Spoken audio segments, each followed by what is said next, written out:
अमरावतीमध्ये शेतकऱ्यांच्या विविध मागण्यांसाठी काँग्रेसनं धरणे आंदोलन केले। शेतकऱ्यांचा सातबारा केव्हा कोरा करणार अशी मागणी आता खरं तर शेतकऱ्यांकडून होत असतानाच याच संदर्भात एक संतप्त सवाल यशोमती ठाकूर यांनी देखील सरकारला विचारलाय।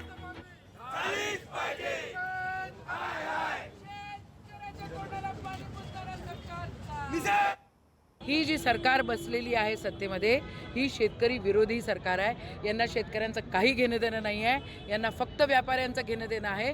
आणि त्याच्या निषेधार्थ, शेतकऱ्यांच्या समर्थनार्थ आज काँग्रेस रस्त्यावर उतरलेली आहे।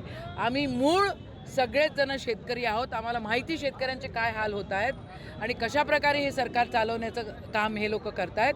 हे सहन केलं जाणार नाही, शेतकऱ्याला हे सहन होत नाही आहे। सरकारचा निषेध आहे आणि 7/12 कोरा झाला पाहिजे अशी मागणी आमची आहे। जे शेतकऱ्यांना यांनी हमीभावाच्या विषयी आश्वासन दिलं होतं, यांनी कर्जमाफीच्या विषयीच्या आश्वासन दिलं होतं, परंतु शेतकऱ्यांची ना कर्जमाफी झाली ना शेतकऱ्यांच्या मालाला भाव आहे।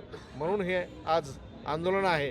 आणि त्याचबरोबर मेळघाटसारख्या भागात आज रोजगार हमीचे पैसेसुद्धा जवळपास 4 महिन्यापासून त्यांना पैसे मिळाले नाही रोजगार हमीचे, म्हणून ते पैसेसुद्धा मिळाले पाहिजे त्यांना होळीच्या अगोदर।